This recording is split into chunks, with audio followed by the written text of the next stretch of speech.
কবিতা এই বুঝি তুমি এলে। বাংলাদেশের ঢাকার কবি কাজী মোহাম্মদ হাসান। পূর্ণিমা রাতে বাতায়নে বসে মনের দুয়ার মেলে বারে বারে শুধু চমকে তাকাই, এই বুঝি তুমি এলে। সেই রাতের সেই রজনীগন্ধা আমার জীবনে এনেছে সন্ধ্যা। কতদিন হলো পাশে নেই তুমি, কোথায় হারিয়ে গেলে, এই বুঝি তুমি এলে।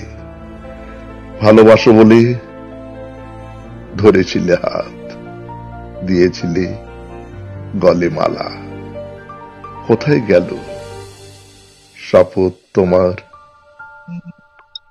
কেন দিলে এত জ্বালা। ওই সুদূরের কাশফুল বনে জোনাকিরা চলে একা নির্জনে। আমায় ভুলে দুঃখ দিয়ে বলো কি তুমি পেলে, এই বুঝি তুমি এলে।